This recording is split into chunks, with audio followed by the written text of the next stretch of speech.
performance nowadays has been a huge part of whether should we spend our hard-earned money on a game or not. We've had lots of games that didn't really say what we were getting into, or the embargo wouldn't allow for the reviewers to showcase some of the stuff that was happening behind the scenes. I do have to say that sometimes when I do receive games from companies, you also get documents on the patches and bugs that they are aware of, and they should be resolved on day one patches. However, it's always under embargo accounts and word. It doesn't always happen. I'm looking at you, Cyberpunk 2077. I mean, we've got lots of examples, not only that one. Dragon's Dogma 2, for example, Jedi Survivor, Lords of the Fallen, the list goes on and on.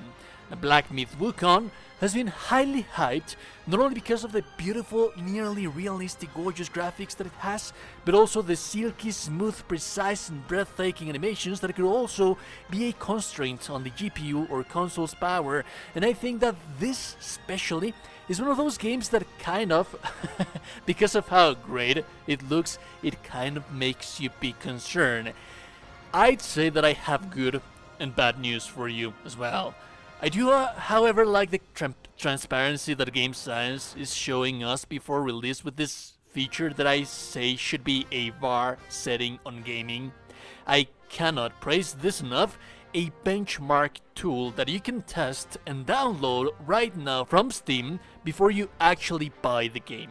I mean, sure, we've had demos prior to release that will allow us to test the game, see how it runs, but I think that a more precise benchmark that allows you to quite literally tweak every single setting to see which one is it going to give you the best performance is an industry changer. I really do love this kind of transparency. You can see the maximum FPSs that you have right there, the lowest, the dips, the stutterings that you're going to have with the setup that you have for your PC. And from my experience, the settings actually do something for a change. I'll give you the example again for Jedi Survivor or Lords of the Fallen. It didn't really matter if you change graphics to low, high, medium, the low FPS would still be there. The major performance issues would still be there. And you wouldn't really be getting any increase or major change in those FPS. Now, I've tested Black Myth Wukong with several, and I mean several options, and every time I saw favorable information and returns. Turning ray tracing, frame generation, DLSS, FSR, cinematic, ultra, medium quality, low quality, everything gave me valuable feedback information, and I already have somewhat of a clear idea on the FPS range that I'm going to have with my setup. What will I compromise without that much of damage to visuals and still maintain a good FPS amount? And you can also see this kind of valuable feedback from people running their benchmarks on the reviews from Steam, because you can see their numbers, and I really love this because you can compare their numbers, their setups to what you have and what is it possibly that's going to be like some kind of a comparison side to side on similar cards like the one that you have right there, and if it's running good or not for you or not. The PlayStation 5 performance, we have a little bit of a red flag in here. No one has gotten a PlayStation 5 review code, not a single major outlet. We do not really know what to expect from PlayStation 5 performance. However, this footage that I have for you right here, it's captured on PlayStation 5 for a final version of the game. As of late, we have only gotten PC gameplay, and it was shadow dropped today. This is what you can expect for the PlayStation 5. And I mean, sure, YouTube compression and down quality is a thing, but at the very least you can see that it's running silky smooth. There doesn't seem to be major dips in FPS, even when big animations and particles are happening, we still have stability. Now that's a key point in here. How much upscaling did they have to do to achieve such fidelity on a game that even had to be delayed on Xbox consoles because of the Series S underpower? Again, YouTube compression and quality is a thing, but if you pay attention when lots of particles in the blood are happening, you can clearly see those blurry dots like noise.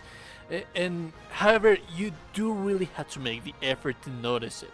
It will of course be more noticeable in your PlayStation 5 because everything is just down quality created in here, and there's not that much of upscaling and picture when it comes to YouTube, but it's still nothing that major. I'd say that that blurriness would affect mostly those very big particle animations usage, but the overall art and world should still look great on PlayStation 5. Best example that I can think to confirm that is the tessellation on the rocks from the grounds that you can see in this very same picture, as well as the leaves from the trees. Sometimes they look crispy enough, and you only notice the noise on the anti-aliasing whenever the small bits of particles are exploding, or in huge range of motion for the animation for the bosses, or whenever you're doing something that really makes you compelled for there to be wind or blood or things like that, small things like that. And yeah, I mean, we're still on the ground of speculation, but we do have evidence, tangible evidence, and I think that it's a good one. But also, you can tell that the performance will be good because even the handheld consoles like the ROG or the Steam Deck run it remarkably well on decent resolutions. You have some results right here, but also I'll leave a link to the very detailed numbers and testing that Forbes did. The fact that we have such favorable numbers on the handheld consoles mean that the PlayStation 5 shouldn't have that much issues running it as well. But then again, I still think that they being so transparent and not releasing PlayStation 5 review codes for any major outlets is still a huge red flag, so my recommendations would be to wait for reviews on launch date before you buy it on PlayStation 5. On PC, just run your benchmark compared to others and you're golden. So mostly good news, right? To some extent. So what's the bad news? Well, I'd say that even though that we do have like rock solid performance to some extent so far, we have transparency and we have good, stable and reliable information, it seems that the Black Myth's Wukong greatest problem is that it's very buggy. All the major outlets, IGN, Eurogamer, Game Informer, GameSpot, I usually like to use their information with a grain of salt because they usually tend to accept too many contracts to praise stuff and not that other stuff, but this time around they have been consistent on reports that they present several crashes on the second chapter of the game, which is where the map opens a little bit more. Boss crashes, transition crashes, audio bugs, audio track switching and mixing back and forth, and language and translation both in text and audio mix. Although it has also been said that the game is too good despite all of these hiccups and problems, and they want to keep playing despite having all of that. They are not game-breaking bugs, but annoying more than anything. Hopefully a lot of that stuff will be resolved on day one patch, but it is highly unlikely. This seems to be one of those titles that will become a meme bump by bugs that you will have out there and that they will fix over time. So I'd say that the hype hasn't really died for this game, but and that we have lots of information in here to make a informed purchase, but I still say that wait a little bit for the PlayStation 5. Anyways, if you like the information, you like the content, you like the video, like the channel, like and really super appreciate it, subscribe to the channel, it's very appreciated as well, and join the Discord. Have a beautiful day and goodbye.